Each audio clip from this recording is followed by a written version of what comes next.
Kako je s stanjem zalogo krvi v Sloveniji oziroma tle na Zavodu za transfuzijo v Ljubljani? Stanje krvi je pač tako. Ne moramo reči, da krvi nimamo, ker mi smo še vedno samozadostni. To pomeni, da imamo še vedno dovolj krvi za potrebe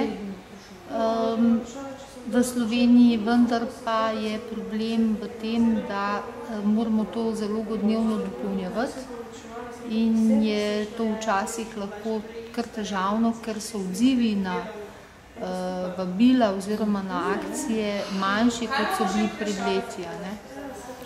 Se pravi, včasih je bilo malo, so se ljudje bolj odzivali na akcije krvodajalske, danes pa tega ni več. Tako je, ljudje so se bolj odzivali, veliko večje število krvodajalcev je bilo, oziroma darovalcev krvi, kot je danes.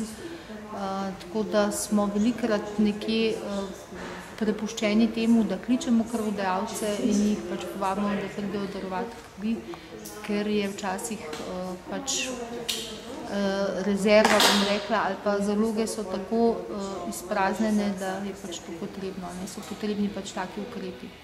Še prej ste nekaj omenili o krvnih skupinah, se mi je zanimivo zdaj.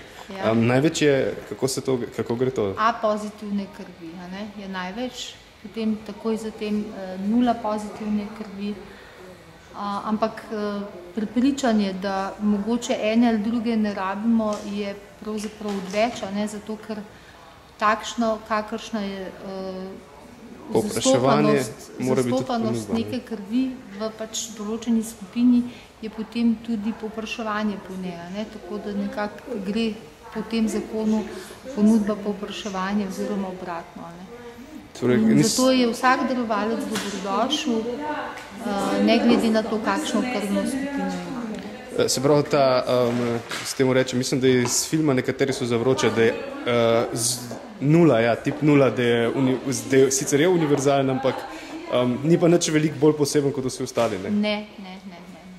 Ok, hvala lepa. Prosim.